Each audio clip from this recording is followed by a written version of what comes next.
Number 5 are the incompetents. These are also too many, especially in the political setup, because political setup has been in a space whereby, provided you're able to, get people to vote you in, it doesn't matter whether you understand the field or not. That's why you've seen cases of somebody who does not totally have what it takes to be in a particular docket is given that mandate. And they are incompetent because either they were promoted hastily, they were they had people who recommended them easily in the job sector.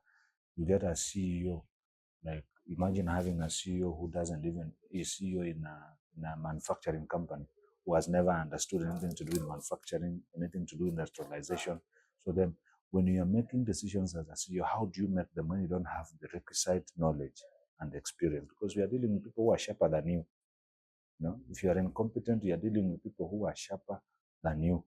So you've seen in a political setup whereby somebody does not completely understand even the docket they are heading, yet they are the people who have been placed at the apex of decision making.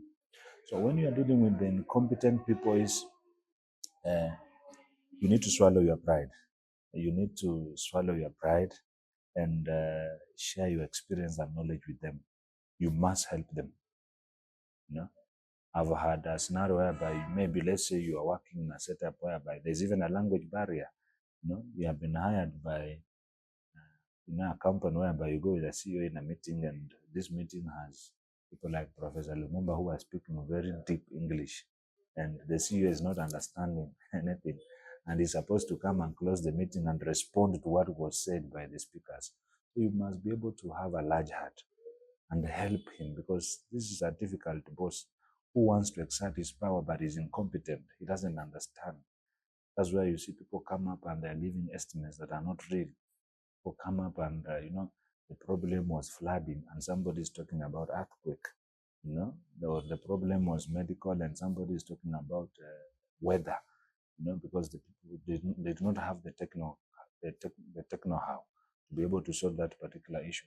So when you deal with this kind of bad boss, because they are bad bosses, because they are incompetent, they don't have what it takes to be in those positions, be able to help them by finding a way to, lower your pride and help them. Lower your pride and help them. A good setup is if you work in a constituency office, for instance, in Kenya here, whereby you work in a member of parliament office. Some people who support the member of parliament may not have gone to school. When the member of parliament wins, he employs them to be in charge of the constituencies. And you, as a fresh graduate, you also offered a position in such a constituency. What do? You must be able to help this person achieve. You must lower your pride and your ego